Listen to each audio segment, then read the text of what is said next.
Narito naman po tayo sa pinakamahalagang bahagi ng ating banal na gawain. May presyad ang pagkain ng banal na salita ng ating dakilang Diyos na buhay. Kaya tayo po'y magsitayo, magbigay galang sa mag-aatid po ng ating banal na kasulatan. May presyad, akin na po yung binibigay po pagkakataon sa ating beloved preacher, Mark Noel.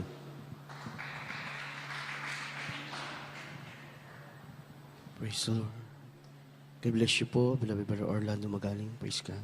Tayo po'y manalangin, mga minamahal. Dakila at mapagpalang Ama, Diyos na makapangyarihan sa lahat. Aming pinakamamahal na Panginoon Jesus, sa unat panalangin po ng aming minamahal at ginaganamahal na Pastor Valdez Wala Almeda. Kami po'y lubos-labis na nagpupuri, nagpapasalamat sa iyong kagandahang loob. Mahal na Panginoon, hindi nagmamaliw, sa iyong habag at awa na hindi nauubos para sa amin. Maraming salamat po, mahal na Panginoon. Lalong higit sa iyong napakatamis, banal na presensya, lagi mong ibinubuhos sa aming kalagitnaan. Nagbibigay ng kagalakan, kapayapaan, pag-asa sa aming mga puso. Mahal na Panginoon, maraming salamat. Narito po kami, mahal na Panginoon, sa pakikinig at pag-aaral ng iyong salita. Ngunit bago ang lahat, muli kami nagsisisi. Hingi po ng tawad sa lahat ay mga pagkukulang pagkakasala, lalo yung balingkod. Tawarin mo po kami, mahal na Panginoon. Dalangin po namin sa mga oras na ito. Buksan mo aming puso, aming espiritual na pangunawa upang maunawaan namin na yung banal na salitang pag-aaralan namin sa hapong ito dahil sa ganang akin. Wala po akong magagawa. Mahal na Panginoon, ako'y mangmang lamang sa iyong harapan. Itago mo ko sa iyong likuran. At sunod dalangin ng aming minamahal, ginaganaman na pastor, sama-sama naming sinasaway lahat ng hadlang, uri, gawa ng kaaway, demos of unbeliefs and doubts, cast out in Jesus' name. In the name of Jesus. Amen. Praise God. Makaupo po tayo, mga minamahal. Praise the Lord. Bago po ako magpatuloy, I want to give the highest praise, glory, and honor, and thanksgiving, and majesty belongs to our dearest Jesus Christ, the King of Kings, and the Lord of Lords, the Creator of the heavens and the earth. And I give double honor and respect to our dearly beloved and honorable Pastor, Valdez Wala Almeda, the end-time prophet of our loving God. And we always cherish the blessed memories and teachings of our dearly beloved Assistant Pastor, Lina C. Almeda, and greetings and respect to the beloved children, the whole Almeda family. Praise the Lord. Binabati rin natin ang mapagpalang araw ating mga live webcast viewers. Praise God. Sa lahat po ng kapwa manggagawa, kapwa mangaral, sa lahat ng ating beloved choir members, beloved instrumentalists, sa lahat ng ginagamit sa banal na ubasan ng mahal na Panginoon, sa inyo po mga minamahal, kung may bisita o baguhan, mapagpalang hapon, maging sa ating beloved ordained preacher, bumabati po tayo ng mapagpalang hapon sa ampun ng kanyang mga mahal sa buhay. Praise God. At bago tayo magpatuloy, mga minamahal, kunin ko na rin po ang pagkakataong ito na bumati po ng advance happy birthday po sa ating beloved ordained preacher, beloved Brother Freddy Asis, aking father-in-law. Mga minamahal, God bless you po, aming beloved ordained preacher. Pagpalay po ang ilubos ng ating pinakamamahal na Panginoon sa lahat ng uri ng pagpapala. Again, advance happy birthday po to our beloved ordained preacher, beloved Brother Fred D. Asis. Praise the Lord, mga minamahal. Tayo po ay magpatuloy na sa pag-aaral po ng salita ng ating mahal na Panginoon dahil napaka-iksi na po ng oras. Kaya mga minamahal, yung ating atensyon ay itong una natin, mga minamahal, sa pakikinig po ng banal na ebanghelyo ng ating mahal na Panginoon. Ating pag-aralan, the Lord is my shepherd. The Lord is my shepherd. Sa Tagalog, ang Panginoon ang aking pastol. Very popular, very famous verse, mga minamahal. Subalit, mas maganda kung ating maunawaan ito, versikulo by versikulo. Palakpakan natin ang ating mahal na Panginoon. Pakibasa po ang ating unang talata, kaya hindi po? Dito po sa aklat ng mga awit, Kabanatang 23, talatay 1. Ang Panginoon ay aking pastor, hindi ako mangangailangan. Amen. God bless you sa pagkabasa po ng salita ng Diyos.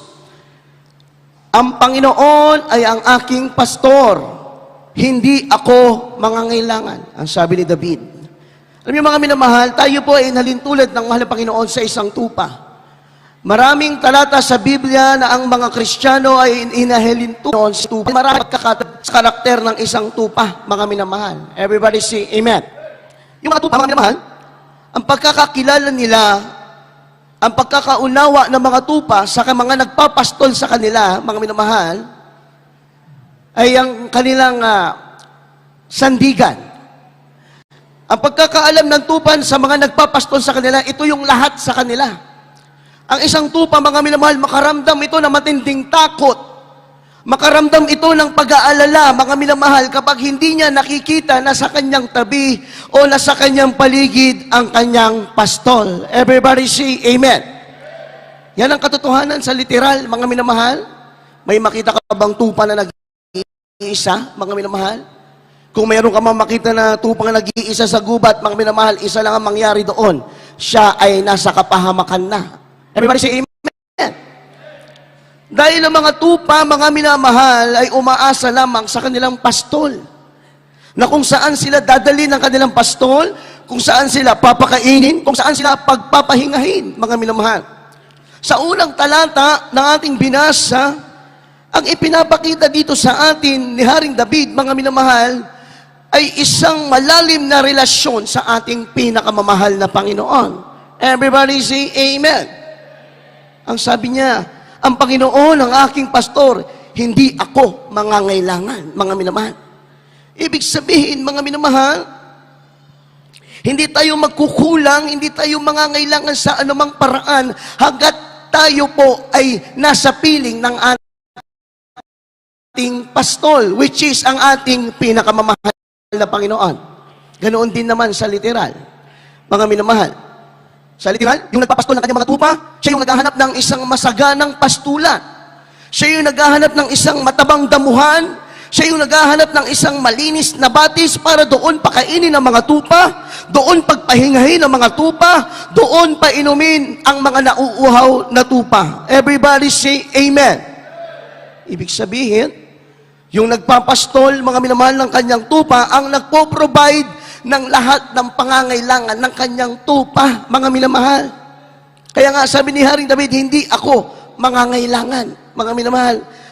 Sabi sa English, the Lord is my shepherd, I shall not want, mga minamahal ko. Subalit, mga minamahal, hindi lamang po kasi ito sa pagkaing material ang tinutukoy ng ating mahal na Panginoon na kanyang isusupply sa atin, mga minamahal. Dahil sa ating buhay, sa ating paglilingkod sa mahal na Panginoon, pangalawa lamang ang mga material na bagay. Mas higit nating kinakailangan ang mga pangangailangan natin sa espiritual. Everybody say, praise the Lord. Ang sabi ng mahal na Panginoon, I will supply all your needs. Ang sabi ni Haring David, ang Diyos ang aking pastor, hindi ako mangangailangan. Ang ibig sabihin ng mahal na Panginoon dito, mga minamahal, maging yung pangangailangan ng ating mga kaluluwa, ang Diyos ang magpo-provide. Ano ang pangangailangan ng ating kaluluwa? Kapahingahan, kagalakan, kapayapaan, mga minamahal ko. Everybody say Amen. Na kahit nasa panahon tayo ng pagsubok, kahit na tayo'y binabagyo ng pagsubok, mga minamahal, ang ating kaluluwa ay may kapahingahan. Bakit? Kasama natin ang ating pastor, which is ang ating pinakamamahal na Panginoon. Everybody say, praise the Lord. Kapag ikaw ay walang kapahingahan, kapag ikaw ay walang kapayapaan, wala kang agalakan sa gitna ng pagsubok, isang tiyak na bagay, ikaw ay humiwalay sa iyong pastor. Nag-iisa ka. Ibig sabihin, nag-iisa kang gumagawa ng paraan para solusyonan ang iyong problema. Ikaw ay lumalayo sa banal ng kalooban ng Diyos. Subalit, kapag ikaw ay nasa piling ng ating mahal na Panginoon, binabagyo ka ng pagsubok, mabigat ang iyong problema, may kapayapaan ka, may kagalakan ka sa iyong puso at kaisipan, mga minamahal. Everybody say Amen. Kaya nga, sabi na David, hindi ako mangangailangan. Palakpakan natin ang ating pinakamamahal na Panginoon. Ibig sabihin, kahit anong problema mo, may solusyon na galing sa ating dakilang Diyos. Kasi kung nga yung problema mo, wala ka nakikitang solusyon, ibig sabihin, nangangailangan ka ng solusyon, mga minamahal. Subalit, habang ang isang Kristiyano nasa piling ng kanyang pastol, bagamat anuman ang kanyang kalagayan ngayon, meron siyang solusyon na nakikita. Dahil lahat ng kailangan niya, ang kanyang pastol ang magpo-provide para sa kanya. Palakpakan natin ang ating mahal na Panginoon. Pakibasa po ang sumunod na talata, Awit 23, talatang 2 hanggang 3. Kindly po. Dito po sa Aklat ng mga Awit, Kapitulo 23, may talatang 2 at 3. Kanyang pinihiga ako sa sariwang pastulan. Pinapatnubayan niya ako sa siping ng mga tubig na pahingahan. Kanyang pinanauli aking kaluluwa. Pinapatnubayan niya ako sa landas ng mga katwiran, alang-alang sa kanyang pangalan. Amen. God bless you po. Kanyang pinahihiga ako sa sariwang pastulan.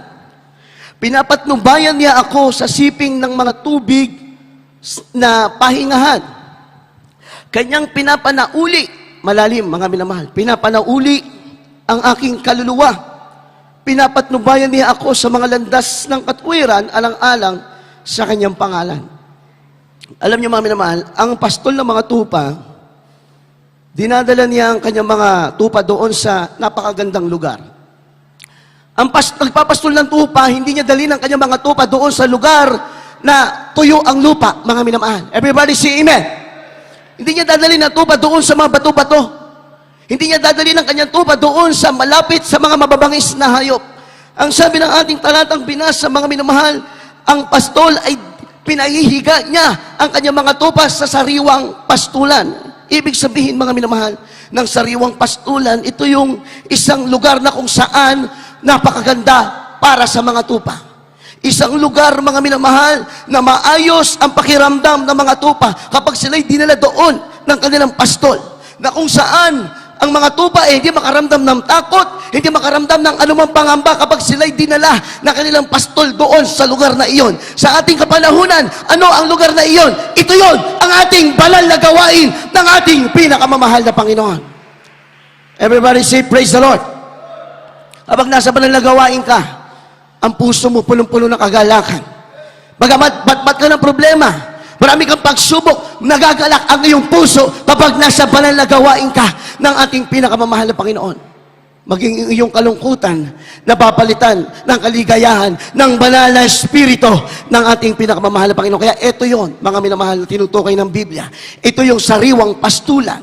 Pag pinag-aralan natin maigi ang Psalms 23, ang sariwang pastulan, naroon lahat ng pangangailangan ng tupa.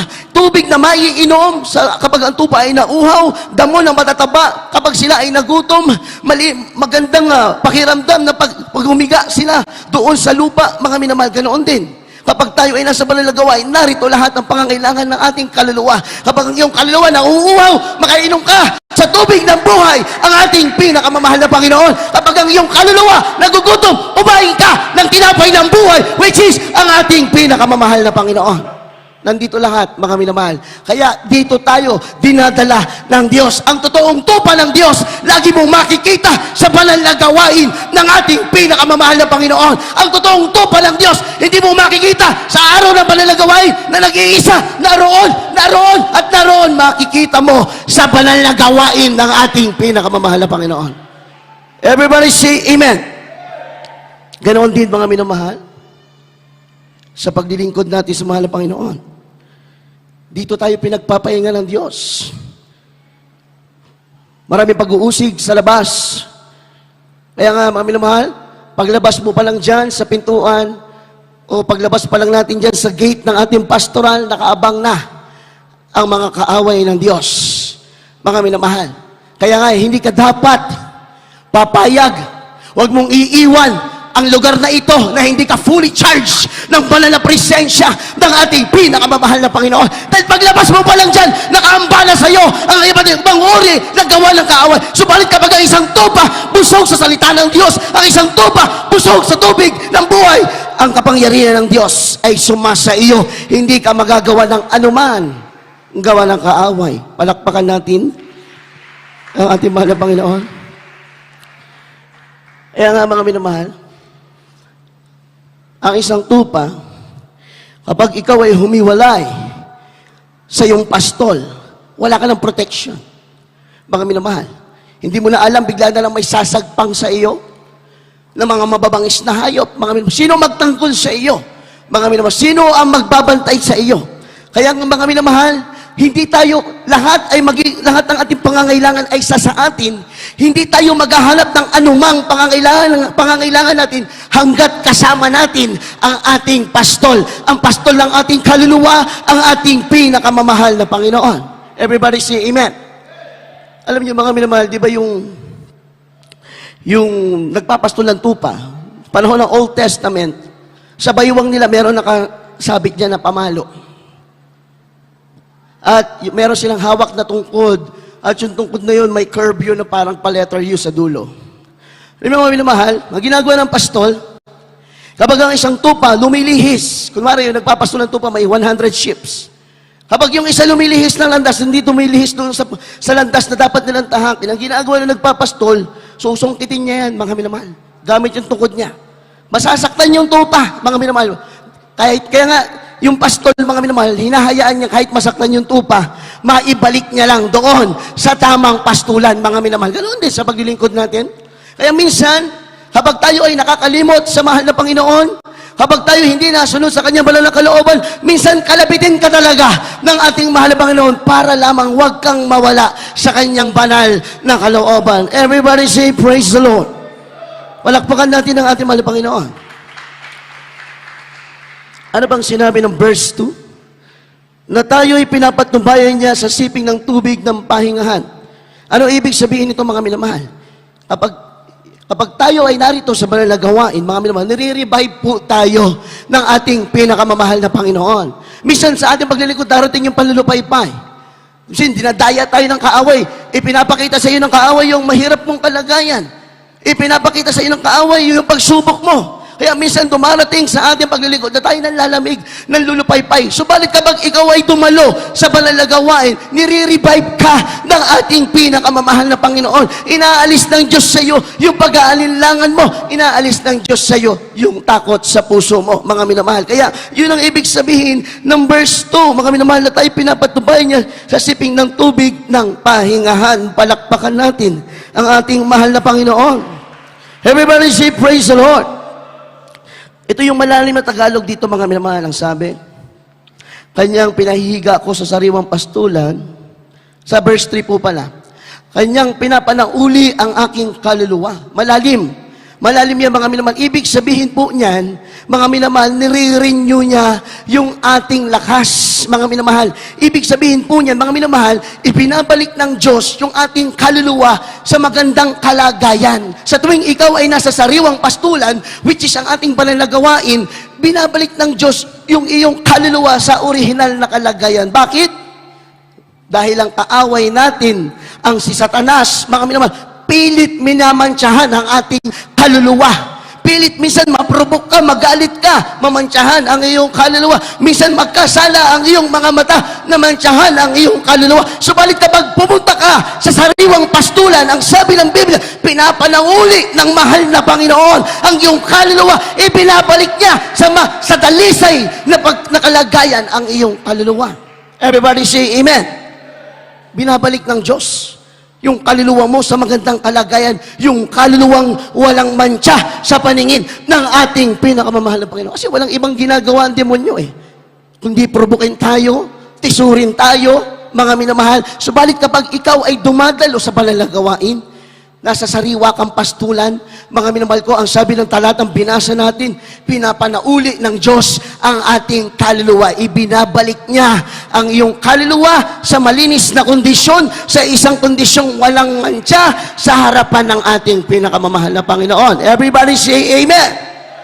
Ano mangyari sa kaluluwa natin kapag tayo itisod? Meron kang ayaw makita na tao sa banal na gawain, kaya hindi ka dumadalo. Ay napakaraming mantsa na yan, mga minamahal. Hindi mo, yung mantsa na yan, mananatili ang nakadikit sa kaluluwa mo hanggat hindi mo yan nahingin ng tawad sa mahal na Panginoon. Mga minamahal, pag dumating ang Diyos, ang sabi ng mahal na Panginoon, walang bahid ni mantsa ang sasalubong sa akin. Kaya dapat palagi kang nasa sariwang pastulan, nagsusumikap ka na magpapuri sa ating mahal na Panginoon at magpalinis, mga minamahal, upang ibalik ng Diyos ang iyong kaluluwa sa dalisay na kalagayan, malinis sa kanyang banal na harapan. Palakpakan natin ang ating mahal na Panginoon, mga minamahal ko. At sinabi rin ng verse 3, alang-alang sa kanyang pangalan. May layunin po ang ating mahal na Panginoon, mga minamahal. Kung ano man yung mga nangyayari sa buhay natin, kagaya ng patotoo kanina ating beloved Sister Joy Arevalo, mga minamahal, napakalinaw na pangungusap ng ating pinakamamahal na Panginoon. Bakit ganoon? Bakit ipahintulot ng Diyos na maramdaman ng bata iyon, mga minamahal? Baka yung iba nagtanong sa mahal na Panginoon, bakit ganoon? Ito ay mga manggagawa. Ito ay mga lingkod ng Diyos. Bakit dumanas yung bata ng ganoon?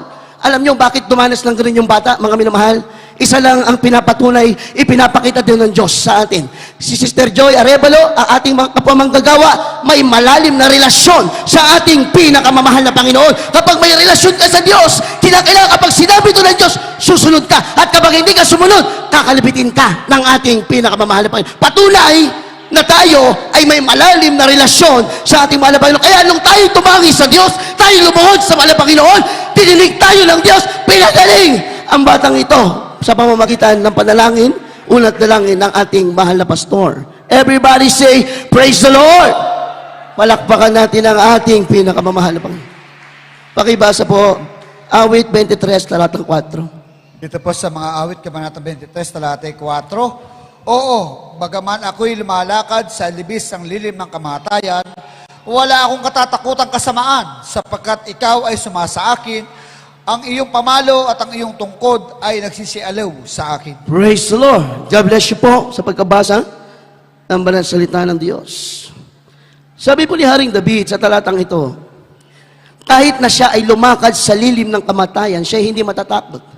Alam niyo mga minamahal, napaka-imposible sa isang tao na hindi makaramdam ng takot o kahit konting pag-aalala kapag alam mo na ikaw ay nasa lilim ng kapahamakan.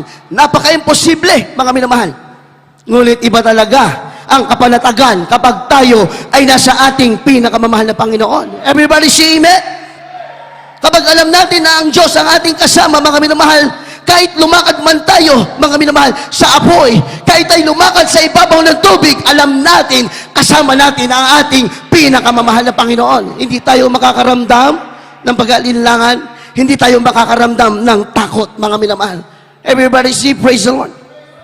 Alam niyo kung bakit naisulat to ni Haring David na, oo, bagaman ako'y lumalakad sa libis ng lilim ng kamatayan, wala akong katakutang kasamaan. Bakit naisulat to ni Haring David? Ito ba'y kwento lamang? Inimbento lamang ba ito ni Haring David? Hindi. Ito po mismo ang naranasan ni Haring David, mga minamahal. Kaya naisulat niya ito. Ganon din sa paglilingkod natin, mga minamahal. Hanggat tayo ay nasa piling ng ating pastol, wala tayong katakutan kasamaan, mga minamahal. Ano bang gawa ng kaaway? Hindi natin katakutan, mga minamahal. Dahil mayroong magtatanggol sa iyo, may magbabantay sa iyo. Ang pastol mo, ang ating pinakamamahal na Panginoon. Everybody say, praise the Lord. Kaya ganoon yung tapang ni Haring David eh.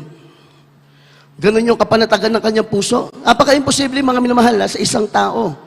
Alam mo, nasa bingid ka ng kamatayan, nasa bingid ka ng kapahamakan, hindi ka makakaramdam ng anumang takot sa kasamaan. Napaka-imposible unless you have the Spirit of our dearest Jesus Christ. Kapag nasa iyo ang banal na Espiritu ng mahal na Panginoon, nasa iyo lahat ng pangangailangan mo. Bibigyan ka ng tapang, bibigyan ka ng lakas, bibigyan ka ng wisdom kapag nasa iyo ang banal na Espiritu ng ating pinakamamahal na Panginoon. Everybody say amen.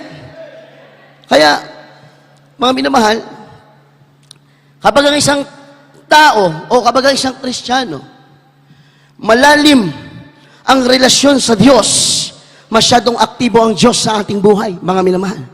Everybody say amen. Tingnan nyo, mga minamahal, ha? Kapag ang isang Kristiyano, may malalim na relasyon. Kasi hindi lahat ng Kristiyano malalim ang relasyon sa Diyos eh. That is the truth, sad but truth, mga minamahal. Pero, kapag ang isang Kristiyano, malalim ang kanyang relasyon sa Diyos, aktibo ang Diyos sa buhay mo. Paano yun?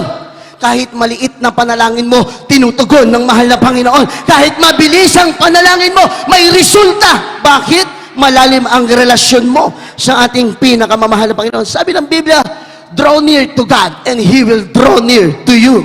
Everybody say, praise the Lord. Ay, pinapakita sa atin ng mahal na Panginoon, anak, lumapit ka sa akin. Magkaroon ka ng malalim na relasyon sa akin. Ano man ang iyong hilingin, mga minamahal, agad-agad ang aking saklolo para sa iyo. Palakpakan natin ang ating mahal na Panginoon, mga minamahal. Everybody say, praise the Lord. Kaya mga minamahal, hanggat kasama natin ang ating pastol, siya ang bahalang aayos ng ating buhay. Ang ating pastol ang magpaplano ng ating buhay, ang magpo-provide lahat ng ating pangangailangan. Miski bukas, wala kang alalahanin, mga minamahal. Kaya totoo yung naririnig natin pangangaral ng ating mahal na pastor. Masarap maglingkod sa Diyos, mga minamahal. Alam niyo yung iba, bakit hindi nila masabi na masarap maglingkod sa Diyos? Kasi kapag hindi mo sinusunod lahat ng banal na kalooban ng mahal na Panginoon, hindi kikilos ng buo ang makapangyarihang kamay ng Diyos sa buhay mo. Ngunit, kapag ikaw ay may malalim na relasyon sa mahal na Panginoon, sinisikap mong sundin lahat ang kanyang banal na kalooban, palagi mong masasabi, napakasarap maglingkod sa ating pinakamamahal na Panginoon. Everybody say, praise the Lord. Tuloy-tuloy tayo mga minamahal. Awit 23, talatang 5. Second to the last verse po. Dito po sa mga awit, Kapitulo 23, may talatang 5. Yung pinaghahandaan ako ng dulang sa harap ko, sa harapan ng aking mga kaaway, yung pinahiran ng aking ulo ng langis, aking saro ay inaapawan. Amen. God bless you po. Kagaya po na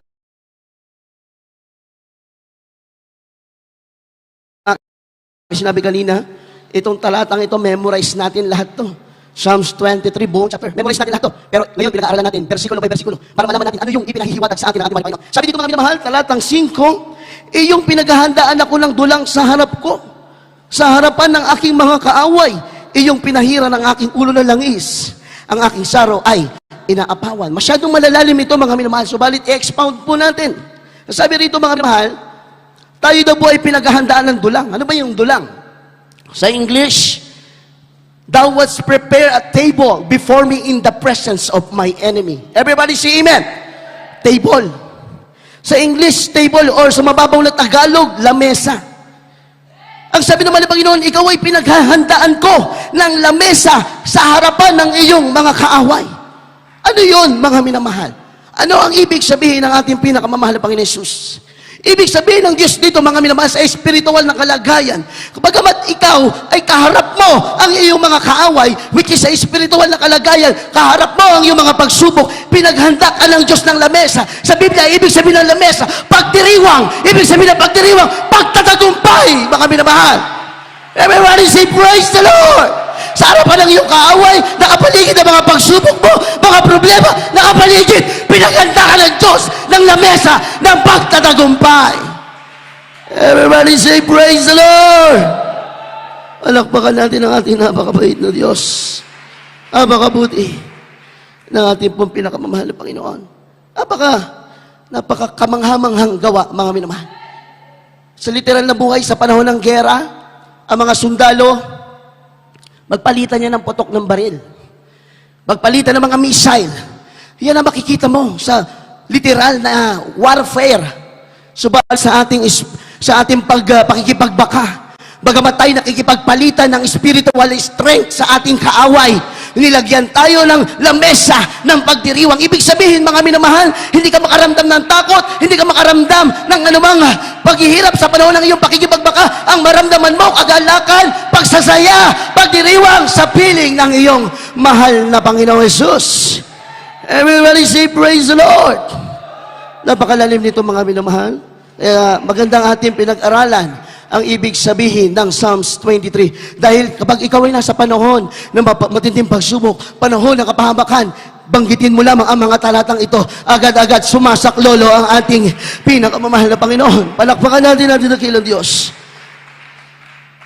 Sabi pa rito, mga minamahal, iyong pinahira ng aking ulo, ng langis, ang aking saro ay inaapawan. Mga minamahal, alam niyo po, sa literal, yung pastol, pinapahira niya ng langis yung tupa.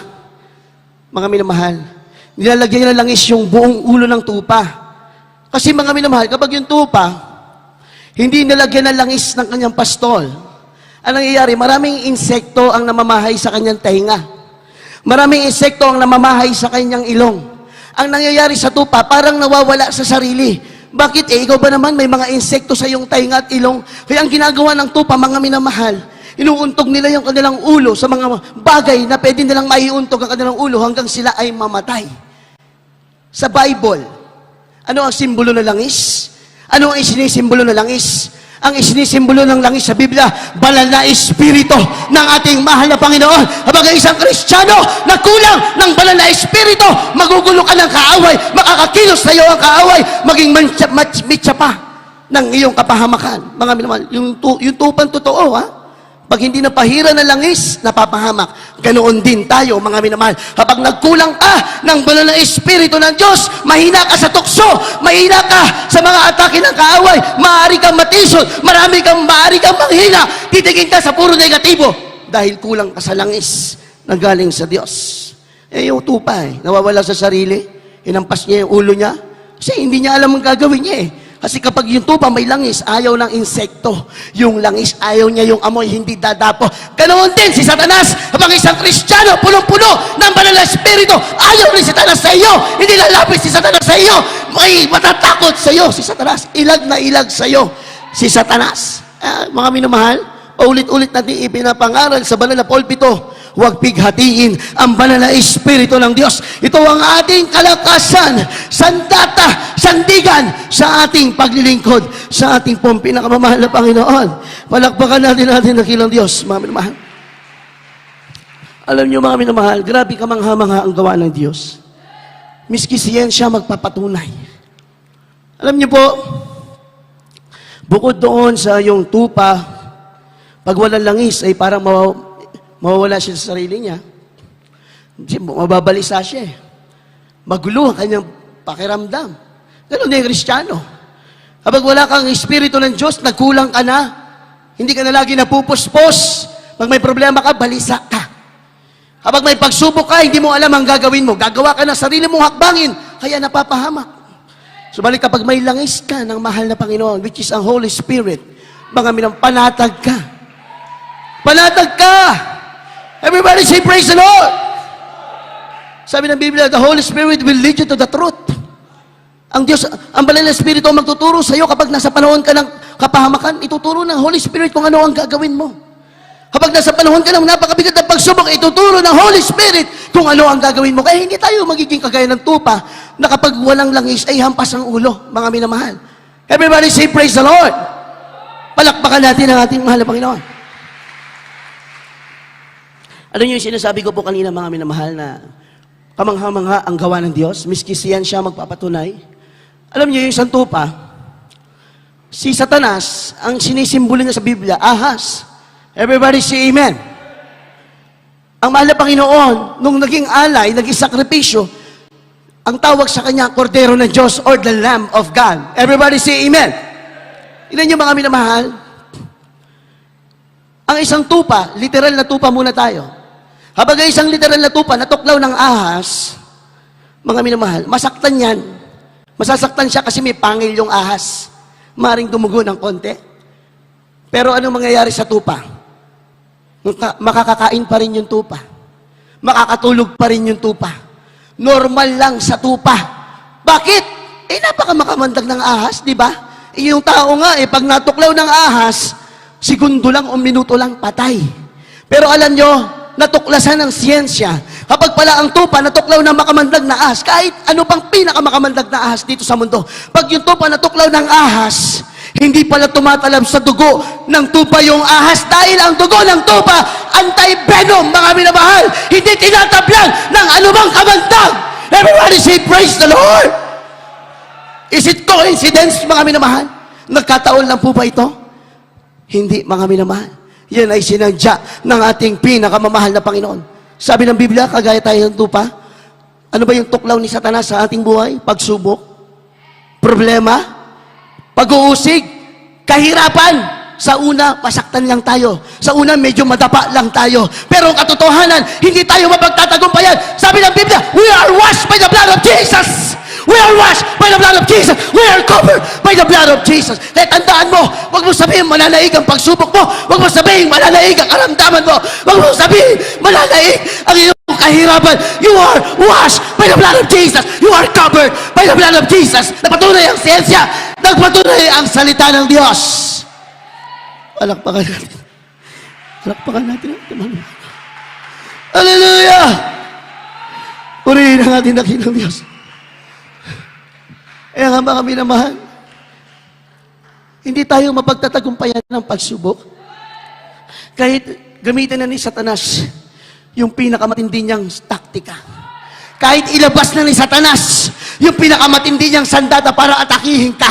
hindi siya magtatagumpay sa iyo. Minsan, masaktan ka lang sa una, minsan madapa ka lang sa una, pero ang katotohanan, you are washed by the blood of dearest Jesus. You are covered by the blood of our dearest Jesus. You are washed by the Lamb of God. By the blood of the Lamb of God, ang kordero ng Diyos. So sa literal, ang siyensya ang magpatunay. Kaya nga sa UK, mga minamahal, sa United Kingdom, sa Australia, yung dugo ng tupa, dinedevelop na nila ngayon para maging anti-venom. Kapag may natuklaw ng ahas, yun ang kanilang i-inject para mabuhay yung natuklaw ng ahas. Everybody say, praise the Lord! Malinaw ang salita ng Diyos, whiskey siya magpatunay na ang demonyo, ang gawa ng kaaway, ang atake ng kaaway sa ating buhay, kailanman hindi mananaig hanggat ikaw ay nasa piling ng iyong pastol, hanggat ikaw ay mayroong malalim na relasyon sa ating pinakamamahal na Panginoon. Palakpakan natin ang tinapakabait na Diyos. Hallelujah! Hallelujah! Basahin po natin last verse, mga minamahal. Basahin natin last verse, Psalms 23, verse 6 po. Maganda po ating mga awit, ating mga manunugtog. Dito pa rin po sa mga awit, Kapitulo 23, may talatang 6. Tunay na ang kabutihan at kaawaan ay susunod sa akin sa lahat ng mga kaawaan ng aking buhay. At ako'y tatahan sa bahay ng Panginoon magpakailanman. Amen. Tingnan niyo mga minamahal. Tunay na ang kabutihan at kaawaan ay susunod sa akin sa lahat ng kaarawan ng aking buhay. Mangyayari ito mga minamahal. Totoo ito. Yung habag ng Diyos, yung kabutihan ng Diyos susunod sa kanyang mga tupa. Pero, tandaan natin yung huling talata. Tandaan natin yung huling talata. At ako'y tatahan sa bahay ng Panginoon magpakailan-kailan pa man. Hindi literal na bahay ang ibig sabihin dito. Ang ibig sabihin ng tahanan, yung tatahan tayo sa bahay ng Diyos, magpakailan-kailan pa man, susundin mo lagi yung kanyang banal na kalooban. Lagi kang dadalo sa banal na gawain. Magtatapat ka sa pagbibigay. Mamumuhay ka na may kabanalan. Aalisin mo ang galit sa iyong puso. Tutulong ka sa mga nangangailangan. Maglilingkod ka ng abot na makakaya mo sa baalding pinakamamahal na Panginoon. Diyan, kapag ganoon ka, diyan susunod sa iyo yung kabutihan at kaawaan ng ating pinakamamahal na Panginoon. Everybody say, praise the Lord! Alam niyo mga minamahal, sa paglilingkod natin, minsan, hindi naman natin sinasadya. Minsan napapawalay tayo ng landasin sa sandaling panahon. Pero napakabait ng Diyos. Tinitignan niya lagi ang mga tupa niya, mga minamahal. Yung totoong pastol sa lupa, kapag siya'y nagpapastol ng tupa, hindi siya natutulog. Sabi ng Biblia, our God never sleep, nor is slumber, mga minamahal. Kailanman hindi natulog ang ating mahal na Panginoon, kaya nakikita niya ang iyong pinagdaraanan. Nakikita ng Diyos ang iyong kalagayan. Kaya nga yung nagpapastol ng tupa, hindi siya natutulog, magdamag, binabantayan niya yung kanyang mga tupa. Sinisiguro niya na sila'y ligtas, na sila'y payapa. Hallelujah, praise the Lord! Ganoon din ang ating mahal na Panginoon, mga minamahal. Minsan kapag naliligaw ka ng landas, mga minamahal, minsan yung hindi ka na sumusunod sa pagbibigay. Minsan hindi ka na dumadalo palagi, yan, naliligaw ka na ng landas. Ang ginagawa ng nagpapastol ng tupa, iniiwan niya yung maraming tupa para hanapin ka. Dahil mahal ka niya, ayaw kanyang mawalay sa kanyang piling, mga minamahal, dahil alam ng pastol na isang tupa kapag nawalay sa kanyang piling, mapapahamak to. Kaya ayaw ng ating pinakamamahal na Panginoon dyan, mga minamahal. Kaya napakabait ng Diyos. Napakabuti ng Diyos sa ating mga buhay. Kaya hanggang sa mga oras na ito, nakakatayo ka sa pagsubok mo, nakakatayo ka, nakapaglilingkod ka kahit binabagyo ka ng problema. Dahil may nagpapastol sa atin. Una, nagpastol sa atin ang ating pinakamamahal na Panginoon at ipinadala niya ang ating pastor na kumalinga sa atin araw at gabi sa kanyang marubdob na paglilingkod, panalangin na mahabang panahon. Narito tayo, mga minamahal. Pinagbala ng ating dakilang Diyos. Kaya tandaan po natin, hindi magtatagumpay ang kaaway sa ating buhay. Minsan nakala mo sa una parang mahirap. Minsan nakala mo sa una parang walang pag-asa. Parang hindi yata totoo ang salita ng Diyos. Pero panghawakan mo ang pangako ng Diyos. Panghawakan mo ang salita ng Diyos, mga minamahal. Makikita mo, makapangyarihan ang Diyos na iyong pinaglilingkuran. Buhay ang ating mahal na Panginoon Jesus. Tayo umawit sa ating pinakamamahal na Panginoon. Hallelujah. Huwag kang uuwi na hindi ka nabusog ng banal na Espiritu. Hallelujah, hallelujah.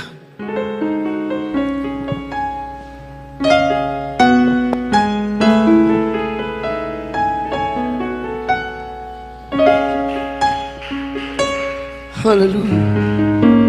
Purihin ka, mahal na Panginoon. Jesus. Tinitignan mo bawat lakad ko. Yes, God. Hallelujah. Sa tuwing ikaw hinahanap mo, nalilimutan ka, ngunit sa'kin nagpapahal. Hallelujah. Aking Jesus, maaasahan mo anumang panahon. Magkulang man ako sa paglilingkod, napapatawad mo anumang kasalanan ko. Banggitin mo aking pangalan, ikaw ay aking iingatan. Pagkat ako ang iyong sandigan, mas higit pa sa'yo, kaibigan. Hindi kita mapapabayaan sa oras ng iyong kaibigan. Ang salita ko'y di nagbabago. Ako ang Diyos sa buhay mo. I love you, that is Jesus. We love you, that is Jesus. Aking Jesus, tinitignan mo bawat lakad ko. Yes, God. Sa tuwing naliligaw, hinahanap mo. Nalilimutan ka, ngunit sa'kin nagpapaalam. Aking Jesus, maaasahan mo anumang panahon. Magkulang man ako sa paglilingkod, napapatawad mo anumang kasalanan ko. Pag-ibig mo aking pangalan, ikaw ay aking iingalan. Pagkat ako ang iyong sandigan, mas higit pa sa'yo,